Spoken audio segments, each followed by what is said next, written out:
విజయవాడలో ఉన్న దుర్గమ్మ చరిత్ర ఏమిటి? అమ్మవారి ముక్కుపుడక వెనుక ఉన్న రహస్యం ఏమిటి? అసలు పాండవుల్లో ఒకడైన అర్జునుడు ఏం వరం పొందాడు? కృష్ణమ్మ ముక్కుపుడకను అందుకోగలుగుతుందా? అయితే కలియుగం ముంచుకొస్తుందా? ఈ వీడియోలో చూసేద్దాం.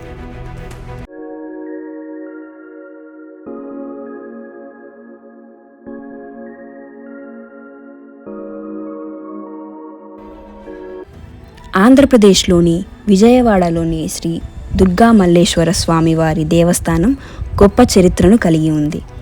విజయవాడ కనకదుర్గా దేవాలయం శక్తి, సంపద మరియు దయాదాక్షిణ్యాల దేవత కనకదుర్గమ్మ దేవాలయం విజయవాడ నగరంలోని ఇంద్రకీలాద్రి కొండపై ఉంది.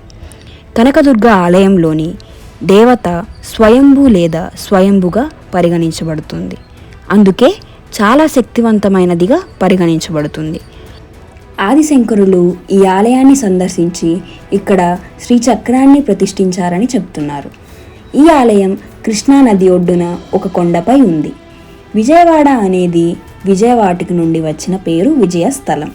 బ్రహ్మాండ పురాణంలో ఈ మహాన్వితమైన ప్రదేశానికి ఇంద్రకీలాద్రి ఇతర పేర్లు ఉన్నాయి.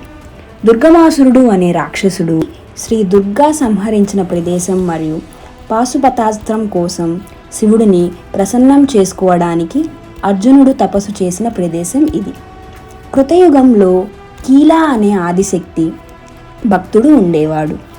ఒక గంధర్వుడు ఆదిశక్తి కోసం గొప్ప తపస్సు చేశాడు. దేవి సంతోషించింది. అతనికి ఒక వరం అందించినప్పుడు అతను తన హృదయంలో శాశ్వతంగా ఉండమని కోరాడు. పవిత్రమైన కృష్ణవేణి నది ఒడ్డున పర్వతంగా మారి ఆమె రాక కోసం వేచి ఉండమని ఆదిశక్తికి అతను చెప్పాడు. అలా అమ్మవారి రాక కోసం ఎదురు చూస్తూ కీలాద్రి అనే పర్వతంగా మారాడు. తర్వాత ఆదిశక్తి మైసూర్లోని చాముండి కొండలపై మహిషాసురుడిని సంహరించింది. ఆపై దుర్గామాసురుడు అనే మరొక రాక్షసుడు అన్ని లోకాలను ఇబ్బంది పెట్టడం ప్రారంభించాడు. అతను తన తపస్సు కోసం బ్రహ్మ నుండి వేదాలను పొందాడు. మంత్రశక్తిని కోల్పోయినందున దేవతలందరూ సహాయం కోసం శివుణ్ణి సంప్రదించారు. 1000 సూర్యుల మహాన్వితమైన ముఖంతో సింహంపై 8 సాయుధ దేవతగా ఉద్భవించిన ఆదిశక్తి కోసం మొత్తం ప్రార్థించారు. మొదట ఆమె శతాక్షి రూపాన్ని ధరించింది. కరువు పరిస్థితుల నుండి భూమిని పచ్చగా నీరుగా మార్చింది మరియు ఆమె కళ్ళ నుండి నీటిని కురిపించింది. అప్పుడు ఆమె శాకాంబరి రూపాన్ని ధరించి అన్ని జీవులకు ఆహారాన్ని అనుగ్రహించింది. ఇంద్రకీలాద్రిపై శివుడు లేకుండా శక్తి ఒంటరిగా ఉండడంతో బ్రహ్మ చింతించాడు. అందుకే లింగాన్ని ప్రతిష్ఠించి శివుడిని ప్రసన్నం చేసుకునేందుకు ఇంద్రకీలాద్రిపై శతస్వమేధ యాగం చేశాడు. యజ్ఞం విజయవంతంగా పూర్తి కావడానికి బ్రహ్మను అనుగ్రహించడానికి శివుడు ఆ లింగం నుండి ఉద్భవించాడు. కీలాద్రిపై శక్తితో ఉండమని బ్రహ్మ కోరాడు. అందుకు శివుడు అంగీకరించాడు. బ్రహ్మదేవుడు అతనికి మల్లికా పుష్పాలతో తన ప్రార్థనలు చేశాడు. ఇది శివునికి మల్లేశ్వర అనే పేరు పెట్టింది. అప్పుడు శివుడు ఈ ప్రదేశంలో దుర్గాదేవిని వివాహం చేసుకున్నాడు మరియు వారి ఆశీర్వాదాలను కురిపించాడు. ద్వాపర యుగంలో శ్రీకృష్ణుడు అర్జునుడికి ఇంద్రకీలా పర్వతాన్ని సందర్శించి శివుని నుండి పాశుపత అస్త్రాన్ని పొందడానికి తపస్సు చేయమని చెప్తాడు. అర్జునుడు కొండ దిగువన లింగాన్ని ప్రతిష్ఠించి తపస్సు ప్రారంభించాడు. శివుడు మరియు పార్వతీదేవి అతని భక్తిని పరీక్షించాలని కోరుకున్నారు. వారు అర్జునుడు తపస్సుకు భంగం కలిగించే అడవి పంది యొక్క భ్రమను కల్పించారు. కోపంతో ఉన్న అర్జునుడు పందిని చంపడానికి బాణం వేశాడు. అతను దాన్ని సమీపించేటప్పుడు 2 బాణాలు కాల్చబడ్డాయి. అదే సమయంలో శివుడు మరియు పార్వతీ దేవి వేటగాడు వలె అతనిని సమీపించారు.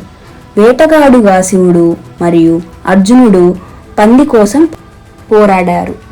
అది వారి స్వంత బాణంతో చంపబడిందని పేర్కొంది. శివుడు గెలవబోతున్నప్పుడు అర్జునుడు తన విల్లు గాండివతో శివుని తలపై కొట్టాడు మరియు అతను కూడా వీరుడుగా పోరాడాడు. అప్పుడు ఆశ్చర్యానికి గురైన పార్వతీదేవి వేటగాడి రూపంలో శివుడిని రక్షించడానికి తన అసలు రూపాన్ని చూపుతుంది.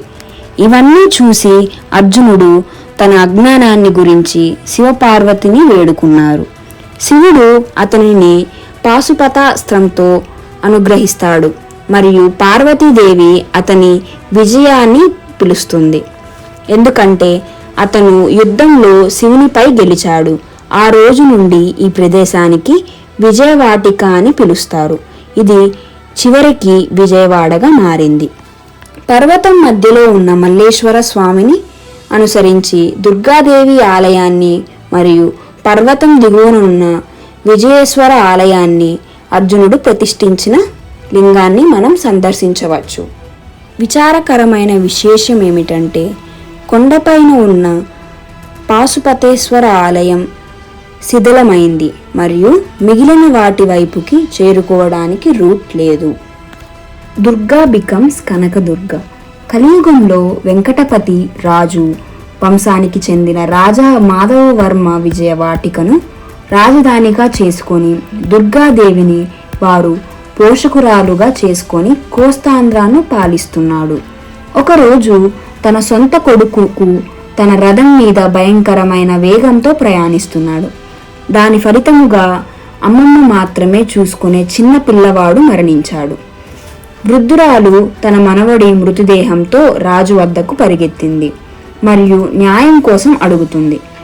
రాజా తన సొంత కొడుకు చేసిన నేరానికి మరణశిక్ష విధించాలని ఆజ్ఞాపించాడు మరియు అతను తన స్థానాన్ని ధర్మంతో పాలించే విధానాన్ని చూసి దుర్గాదేవి బంగారు నాణేల వర్షం కురిపించింది. బిడ్డ మరియు రాజు కొడుకుకు ఇద్దరికీ జీవితాన్ని ఇచ్చింది. అప్పటి నుండి ఆమెను కనకదుర్గ అని పిలుస్తారు. అంటే తన భక్తులపై బంగారు కరుణను కురిపించే బంగారు దుర్గే ఈ కనకదుర్గ. పూర్వం శివుడు ఒక్క ముక్కు పుడకను దుర్గాదేవి మాతకు ఇచ్చారు. ఆ ముక్కు పుడగ గంగాదేవి అడిగింది. అప్పుడు దుర్గమ్మ ఎప్పుడైతే కృష్ణా నది తన ముక్కు పుడగను తాకుతుందో అంటే ఇంద్రకీలాద్రి కొండని ముంచుతుందో అప్పుడు ఈ ముక్కు పుడగ నీకిస్తానని అంటుంది. అలా అమ్మవారి ముక్కు పుడకని తాకుతుందో అప్పుడే ప్రళయం సంభవిస్తుందని, అందుకే రాత్రిపూట ఆ ముక్కు పుడగను తీసి ఆమె పాదాలు దగ్గర ఉంచుతారు. అమ్మవారు తన నగరాన్ని నది కోపం నుంచి కాపాడుతూ ఉంటుందని నమ్మకం. కాలం గడిచే కొద్దీ కృష్ణా నది అలలు పైకి ఎగుస్తూ ఉంటుంది. అలానే అమ్మవారి పర్వతం ఎత్తు పెరుగుతుందని నమ్ముతూ ఉంటారు. నవరాత్రి మొదటి రోజు నుండి విజయదశమి వరకు దేవతను వివిధ అలంకారాలతో అలంకరిస్తారు. మొదటి రోజు పాడ్యమి శ్రీ స్వర్ణ కవచ కనక దుర్గాదేవిగా, ఆ రోజు ఆమెను కేవలం బంగారు కవచంతో అలంకరించడం వల్ల ఆమె నిజ రూపాన్ని చూడవచ్చు.